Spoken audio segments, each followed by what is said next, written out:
नमस्कार, मी जान्हवी दयानंद जानराव, कृषी महाविद्यालय बारामती येथील चतुर्थ वर्षाची विद्यार्थिनी. मित्रहो, मी व माझ्या 6 सहकारी आम्ही शिरसुफळ या गावामध्ये रावेसाठी आलेलो आहोत आणि आज आपण कीटकनाशक फवारणीवेळी सुरक्षा का महत्त्वाची असते ते पाहणार आहोत. तसेच या व्हिडिओद्वारे आपण शेतकऱ्यांच्या सुरक्षेसाठी जनजागृती करण्याचा प्रयत्न करणार आहोत. चला तर आपण आता फवारणीवेळी असुरक्षिततेमुळे लोकांना सामोरे जावे लागलेल्या काही घटनांवरील बातम्या पाहूया. आजकाल शेतकरी पिकाच्या लवकर व चांगल्या वाढीसाठी वेगवेगळी कीटकनाशके, बुरशीनाशके वापरत आहेत. यामध्ये मोठ्या प्रमाणात केमिकल्स असल्यामुळे माणसाला त्रास होतो व तसेच खूप लोकांना मृत्यूलाही सामोरे जावे लागते.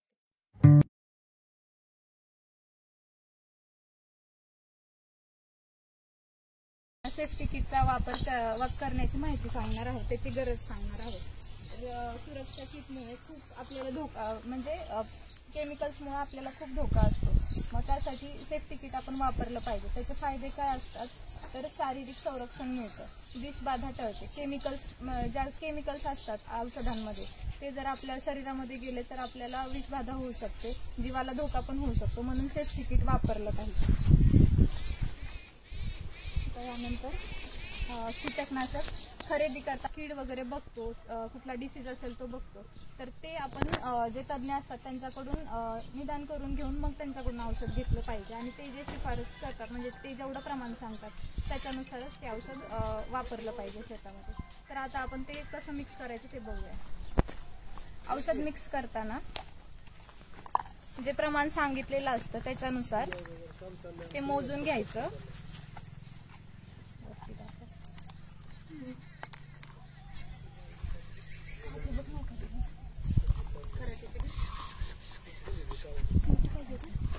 ते प्रमाणानुसार ते घ्यायचं आणि वेगळ्या बादलीमध्ये किंवा भांड्यामध्ये ते मिक्स करायचं. आधी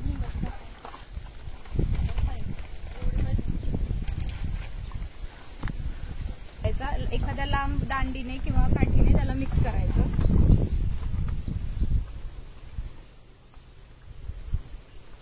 हे करत असताना ग्लोव्ज, मास्क घालणं गरजेचं असतं, नाहीतर मग त्याचा वासाने पण आपल्याला विषबाधा होऊ शकते. वेगळ्या बादलीमध्ये मिक्स केल्यानंतर मग ते पंपात टाकून मग फवारलं पाहिजे.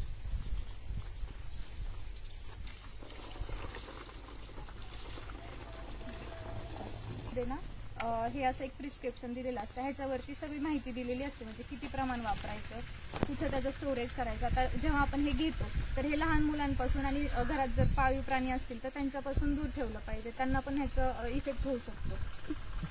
आणि जर विषबाधा झाली तर डॉक्टरांकडे जाताना, म्हणजे आपल्याला माहिती नसतं काय करायचं, तर मग डॉक्टरांकडे जाताना हे घेऊन जायचं. ह्याच्यामध्ये काय कंटेंट असतो तो दिलेला असतो आणि त्याच्यानुसार मग डॉक्टर आपल्यावरती उपचार करू शकतात.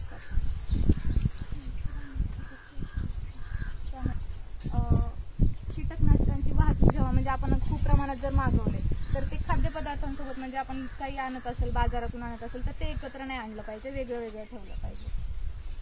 आणि वापरून झाल्यानंतर फवारणीसाठी जे वापरलेलं साहित्य म्हणजे कपडे वगैरे असतील किंवा हे ग्लोव्ज, हे मास्क, हे सगळं असतं ते व्यवस्थित धुतलं पाहिजे स्वच्छ. त्याच्यानंतर ते म्हणजे आपण जे रोजचे कपडे असतात त्याच्यामध्ये मिक्स करून नाही धुवायला पाहिजे. नंतर कीटकनाशकांची साठवण सुरक्षित ठिकाणी लहान मुलांपासून दूर वगैरे केली पाहिजे. आणि फवारणीनंतर त्वरित आंघोळ केली पाहिजे, म्हणजे फवारणीच्या वेळेस आणि काही खाल्लं पण नाही पाहिजे. म्हणजे समज फवारणी वगैरे करत असेल, कोणी तंबाखू खात असेल, सिगरेट पित असेल तर ते फवारणीच्या दरम्यान नाही करायचं, औषध मिक्स करताना नाही करायचं, कारण मग ते केमिकल आपल्या हातमध्ये जाऊ शकतं, त्याने आपल्याला त्रास होऊ शकतो. विषबाधा झाल्यास मग ते हे जे प्रिस्क्रिप्शन असतं ते आणि बॉटल घेऊन डॉक्टरकडे जायचं आणि मग उपचार घ्यायचे, नाहीतर जीवाला पण धोका होऊ शकतो. आणि जेव्हा आपण फवारणी वगैरे करतो त्याच्यानंतर हे जे बॉटल्स संपलेले असतात, पॅकेट असतात, ते असे शेताच्या आवारात नाही टाकायचे, ते व्यवस्थित त्याची विल्हेवाट करायला पाहिजे. आणि पाणी वगैरे म्हणजे तिथं पाण्याचे स्रोत असतील त्याच्यामध्ये पण नाही टाकायचं, त्याच्या आसपास नाही टाकायचं, व्यवस्थित दुसरीकडे म्हणजे उकरड्यावरती त्याची विल्हेवाट केली पाहिजे. आणि सेफ्टी किटचा वापर सगळ्यांनी केला पाहिजे, त्याची आता खूप गरज आहे.